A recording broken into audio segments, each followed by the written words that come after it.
This is Life Unbounded, a series of conversations and stories of creators, achievers, and leaders from all walks of life.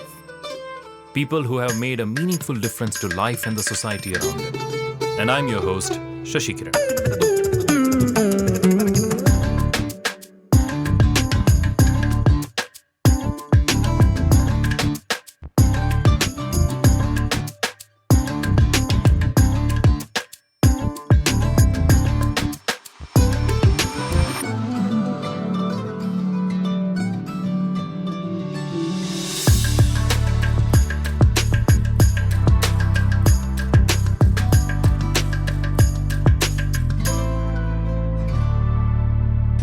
I have been waiting for this moment for last 7 years, that I can ask questions and I force them all to answer in front of everyone. so honest to God, this is great. We have, I think, a limited time, so let's get started first. I will keep ignoring Rekha when the time is up. And you can encourage us to go longer if you want by giving us a cheer when you think the question and the answer was good. Okay? Alright, so let's start with a simple one. How did the beginning of Tredence happen? I mean, what started this whole story? So Shub and I alums, we just met in an alum meeting in Bay Area, and basically from there on we felt that we have something we can do together. We met every weekend on a coffee chat, and that's basically how it got started. Eventually, we got Nintendo as a customer, so that also accelerated our way to get started. So that's basically really how just a coffee meeting with Shub and eventually the acquiring the customer Nintendo really accelerated how it is going to come together. Okay. Also, of course, we met Shashank later on, a month later. Shashank, what did you tell the story? Yeah, we met in Cupertino, right next to Apple headquarters. There was a cafe called BJ's. That's where I met Sumit for the first time. We all three were together, and that's when we started architecting how Tredence should look like. This was in Bay Area, of course. That's how things started. Okay, so I'll start with Shashank now. Guys, just if you can settle down with less noise, it will make for a better conversation. Yeah, both ways. Okay, Shashank, just tell us very frankly, why did you start this company? Was it to become rich and famous? Was it to become your own boss? Was it because you are unemployable elsewhere? What was the main reason? Yeah, unemployability was definitely the more immediate reason. But the deeper reason was that the company where I was working before this, there I was shown a dream which I got convinced will never get completed. And therefore, for me, Tredence got started. It is to finish the unfinished dream. Brilliant. Sumit? My story is actually simpler. I was working for another consulting company previous to joining Tredence or starting Tredence, and I looked at my founders. I'm like, if these bozos can do it, I can do it too. Any of you feeling that way? this is really to inspire you guys, frankly. I mean, look at that. Look at that. I mean, honestly, I think I truly mean it. The difference between us and perhaps a whole lot of other guys is that you guys haven't started it. It's the same thing. You start it, you get going. It's nerve-wracking when you start it. You don't have salary. It's very hard. You have families also. It's not easy. But if you can overcome that, it just takes a little bit of courage. Then it becomes an incremental problem solving. Whatever you guys are doing daily, incremental problem solving is what we did on a different scale. And it's really a question of just getting started. I think that is a very, very, very encouraging answer. Both of you, very quickly, apart from the work, right? Something which was fun from the first few days of Tredence that you remember very, very, we cherish that memory. So, I don't know if it was fun, although it was a lot of fun too. I don't know how many of you know, for literally first 5 years, every Sunday morning US time and every Sunday evening India time, for 5 hours, literally 5 hours, every Sunday, including I think Christmas time as well, we three of us will meet and we'll go through sales, hiring, everything that we needed to do. So that was a painful experience if you look back. Actually, at that time it was painful, but really I cherish that Sunday morning. Why is it that when you ask Sumit about fun, he talks about pain?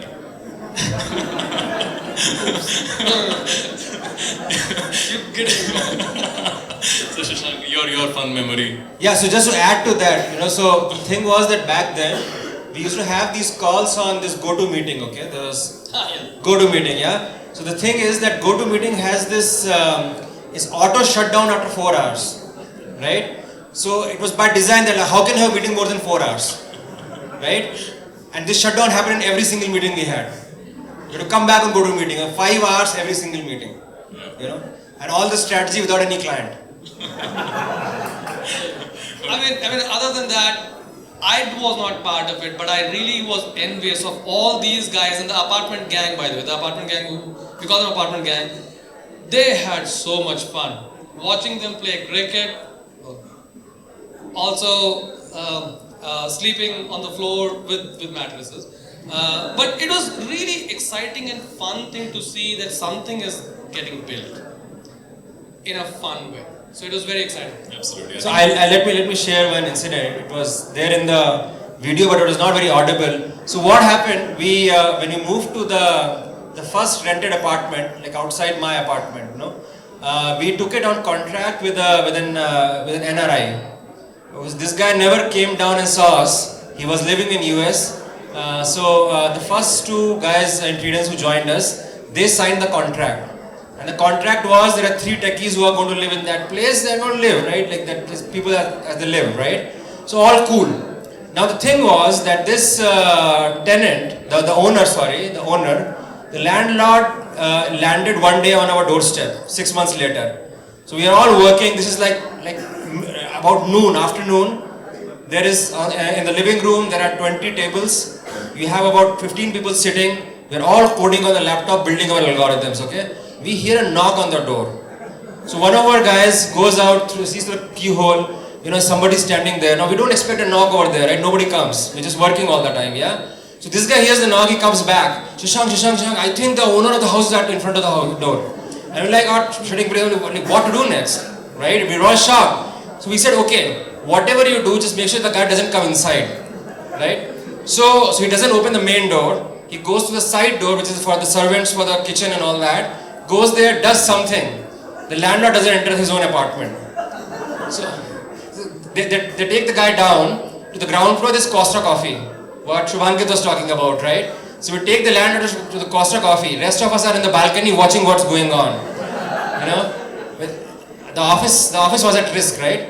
So they had some conversation. Our guy comes back all happy. They're all good, no problem. But there's a small thing. What small thing? So the landlord and his wife are going to come and inspect the apartment tomorrow. So they're coming tomorrow. Now that's a big problem, folks, okay? So we have 20 chairs, 20 tables and nothing else. So what we do, we take like all the tables and half the chairs, put that, lock them in one room, and that guy has gone to his village. So done. For the rest, I rush to my apartment, get some mattresses, buckets, soap, toothbrush, the usual stuff, yeah? There are some few remaining, some 5 or 6 chairs, we put that in the kitchen. So all done, all good, we're all set. Now the lady comes in and starts inspecting. I was not there, this is the story that I heard. Lady comes in and starts inspecting the house, so clean, very nice. You guys barely live, no TV, no music system, you're such good kids. You always work. You have a mattress on the floor, you are really good kids. Wow, so nice. My house is in good hands, right?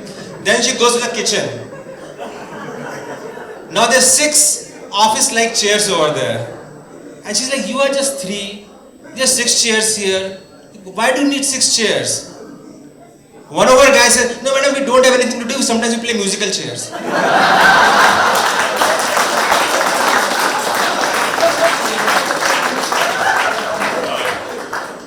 By the way, now that guy knows. So he may not have known at that time. No, he may not know because he did not return his deposit to us.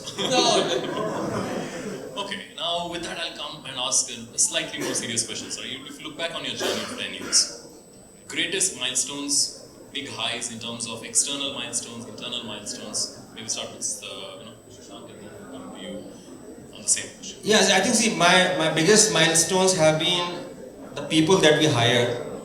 And I look back and I wonder why such smart people would even choose to join an apartment where there was like barely a chair or a table, right, or a mattress. Like every single person who joined an apartment is a milestone for me.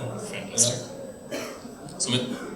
No, actually, first of all, I agree with that. I think one thing we all, at least two of us, me and Shubh, give credit to is what Shashank did right at the start. What he said is exactly how I felt. I couldn't believe he could hire those sort of talented people when we had nothing. So Banand, Shubhankit, Pavan, and actually there is a couple more. Aman Pal Singh in US, Dom. I just don't know why they joined us. And I think kudos to Shashank that he was able to sell the dream, sell what we were going to do and how we were going to do. So it's a brilliant job. And again, you will probably hear me saying this a lot. I'm passionate about entrepreneurship. This is what I said. You guys should start too. This is where if you ever start a company, super important, your first employees are the biggest rockstars you ever hire. And Shashank did that, and that's why we are here. So thank you very much. Well done. Fantastic. Okay, what could have been done better over the last 10 years? Have you reflected upon that? Oops. I was told this is a fireside chat, so... No. So some fire in the questions. No, look, I mean, again, this is the part of the, startup journey, right? You've got to make mistakes. In fact, that's the whole point. You will make mistakes. But you got to learn fast and clear up faster. Like basically take actions to clean up faster. In the past, there have been instances where we could have probably taken some actions quicker, but we did not. I'm not talking about firing, but I'm talking about, some delivery issues here and there where we should have intervened a bit sooner. Losing a client is never a good thing.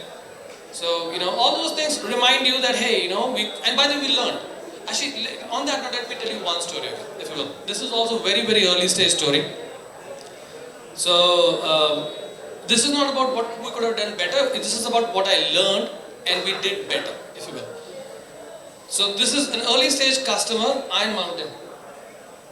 So, we didn't have money. Shubh was talking about that we actually lost our first customer, Nintendo, by October. So we actually didn't have any money. We were under pressure to get the second customer, get something going. And I went there, met the customer, showed him a demo, he loved it.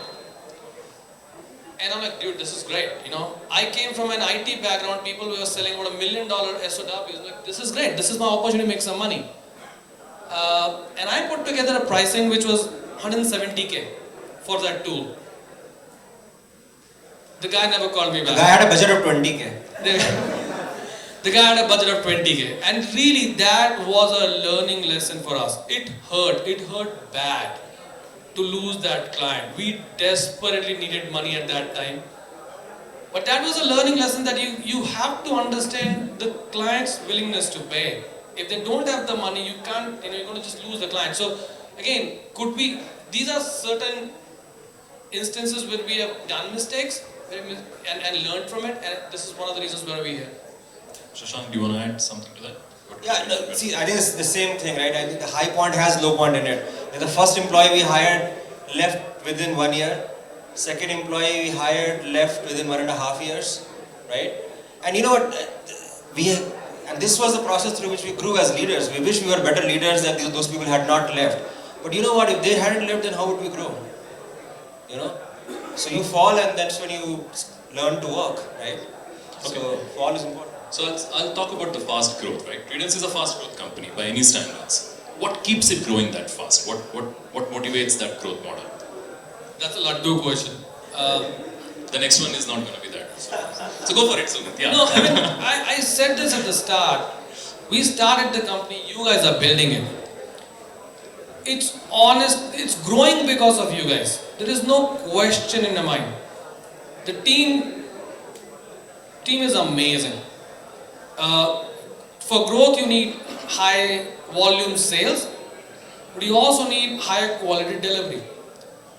And I have to say, I'm super proud that we got both teams super rock solid. So this is why we're growing, and I'm super glad that we have that sort of a team. Fantastic. So the next question, not a laddu one I hope, is fast growth is fun, but there's a lot of corridor speak in Tredence, right? And I've heard it. That fast growth brings with it lots of challenges. Challenges that disrupt lots of things. Work-life balance could be one of them, but disrupts. So is fast growth really essential? And how fast should the growth be? Is there any other alternative model that you may have evaluated? Yeah, sure. So fast growth is not essential. What is essential is building a sustainable, high quality company. We are lucky, I think, to build it at a fast growth. So I don't think that's the goal. The goal is to build a long-lasting, sustainable, high-quality team, high-quality company that outlasts all three of us. So hopefully we're able to achieve it. But if we're able to do it fast, which is what we're able to do, I think there's nothing better than that. So I don't think we can compromise the quality for growth speed. Shashank, do you want to add something? Yes. We haven't grown fast yet. Fast is yet to come. And yeah, that's true actually. You'll see. Yeah. And that's not because of us. That's because of the hunger that you have. Right? All of this that we have done so far will look like a cakewalk 5 years down the line.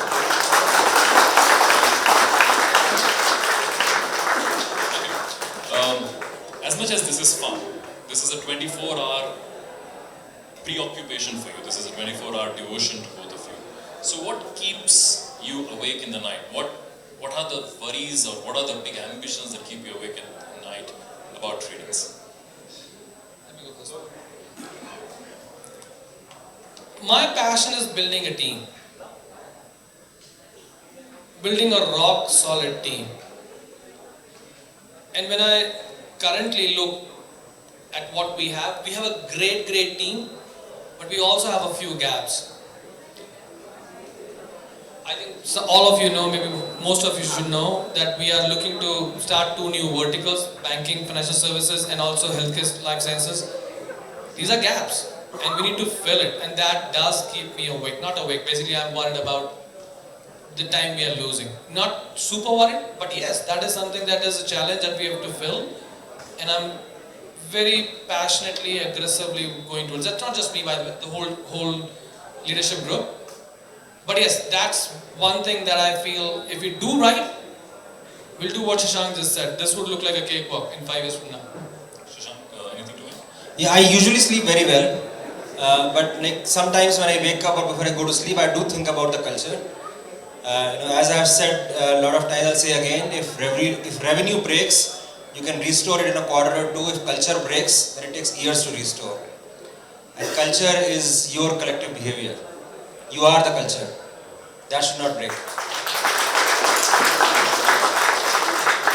इसको बहुत ताली मिल रहा है. Very good. No, I'll tell you why. He's answering second, Sumit. He has time to think. So I'll ask this question to Shashank first. No, he's the trigger happy person, I should stop talking. No, go second. Alright, so Shashank, this one is for you first. Here is a young graduate sitting in India, US, Canada, anywhere else that Tredence operates. Why should she or he join Tredence today? Right? What's your message? Or what should she or he think about a career first, and then why should they join Tredence in your opinion? Yeah, see, I think they should join Tredence for the very reason I joined my first startup. It is to learn how to build from nothing. Because the moment you learn that, all the constraints go away. Go for it, Sumit. There's no point.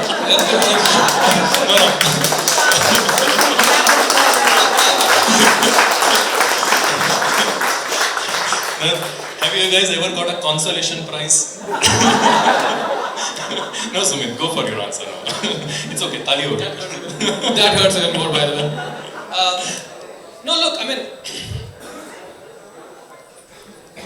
personally, I think we already are there, but I would like to, my vision, quite frankly, from 5 to 10 years from now is that if there is a student who's studying in a college, any college, and they have an interest in building a career in data science, they should only think about Tredence.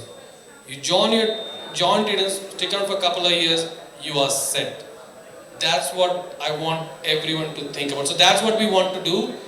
Build a company where data science, data engineering, data analytics is the, the quality of our output and learning is so high that people just don't want to go anywhere else or just join Tredence. So I'm hoping that's what happens in 5 years from now. Thank you.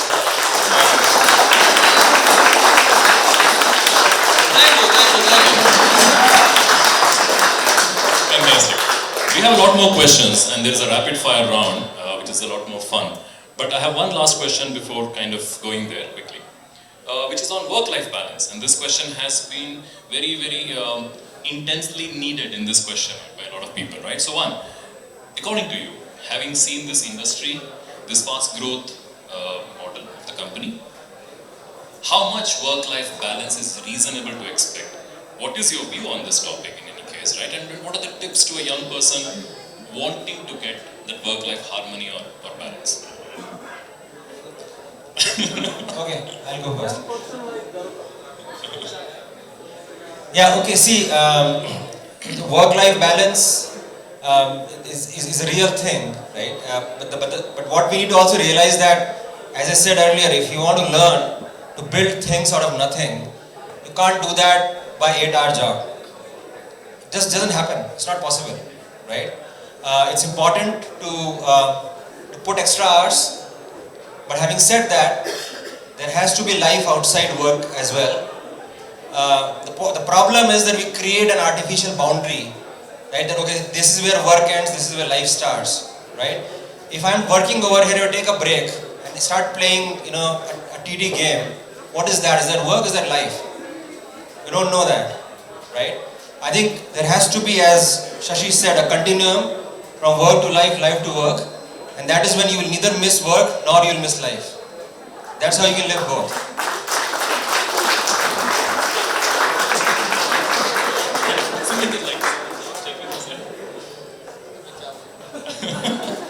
No, I think from my perspective, I work because I'm actually having fun. And I think that's how everyone should be. You should do what you like doing and what you are having fun in. So if work is not fun, that's okay. You don't have to work that hard. It's okay. There could, you can talk to your managers and say, this is not my idea of fun, and that's perfectly fine, frankly. Not everyone has to love their, work and all. But if you do, then if you're having fun, I think this won't feel like work. But more importantly, what Shashank said is again right. As a fresher, as somebody who's starting their careers, even I think for you guys, really, you will benefit a lot if you put a few more hours right now. There is no question in my mind. This is what I did. First few years of my life, you just slog, and you'll reap a lot of benefits later in the stage of your career. So I think that's the way to think. Yeah, that's very straight. I mean, that's clearly coming from your own experience directly. Okay, I'll move to a fun round, rapid fire. So, very quick, short answers from you. Start with Shashank. Last book you have read or reading? I'm reading a book right now. It is called the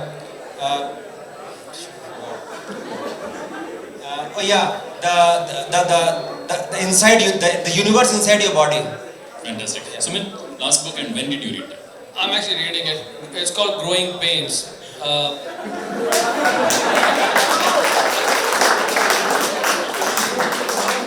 So the book actually was recommended to us by one of our advisors, Shashank Samant, who was the CEO of Global Logic. How many people have heard of Global Logic? So the Global Logic story is that when he joined, the company was $100 million. He was not a founder. He was hired as a CEO. So he joined it when the company was $100 million, and when in 10 years he got to $1.4 billion worth of revenue, and the company got acquired for $9 billion. Now that's not the story. The story is that he talked about it's one thing to get to a stage where you're $100 million, but to get from here to the next level, it requires a very different mindset. He suggested this book, and I'm reading it. It's an amazing book. So if you guys want to learn about how to build a company and actually change to a large company, that's what it takes. Okay, so I'm being reminded it's a rapid fire, so we need quick answers. Last movie that you last movie or web series that you have watched or watching.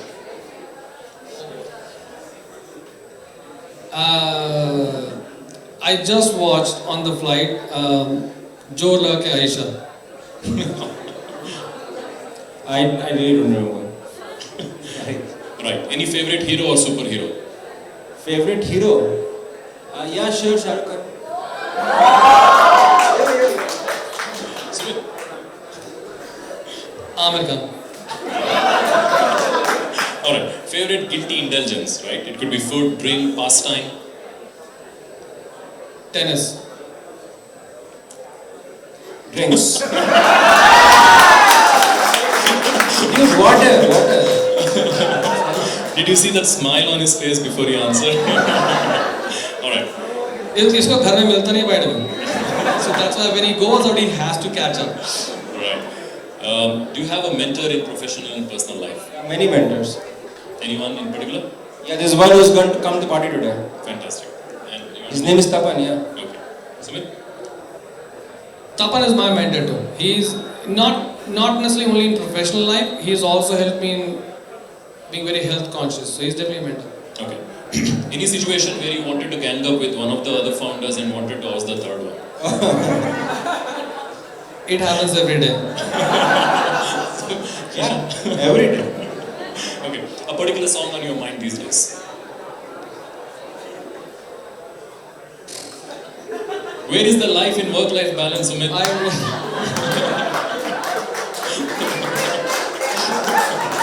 Mercy. The guy what Abhishek sang, right? Mercy. That's all I remember. I just heard it. Yeah. Are you asking for? No. Yeah, Shashank. No song really. Oh my god. Okay, favorite holiday location? Bali. Turks and Caicos. Was it? Turks and Caicos. It's close. It's in the West Indies.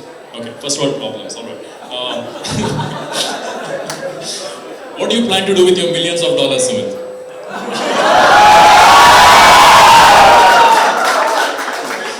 I have plans, guys. Trust me. No, look. I also, of course, want to enjoy. I don't have it right now, by the way. Just saying. Hopefully, in 5 years, there will be some. It's all paper money right now. But look, now, yeah, when we have it, look, I do want to travel a lot. But I also want to. I'll have a lot of free time at that time, hopefully, and I would like to put some effort in, charitable functions as well. Shashank? So first of all, wrong question. Billions of dollars, not millions of dollars.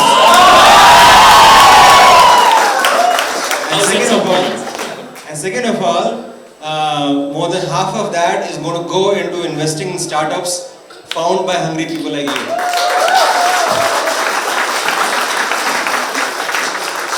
Last question.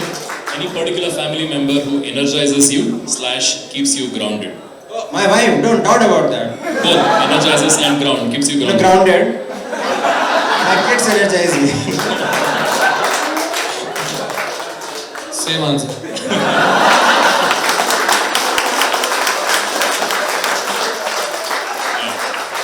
So we bring a wrap to what has been a quick session of a fantastic discussion, Fireside Chat. Thanks everyone for having us here.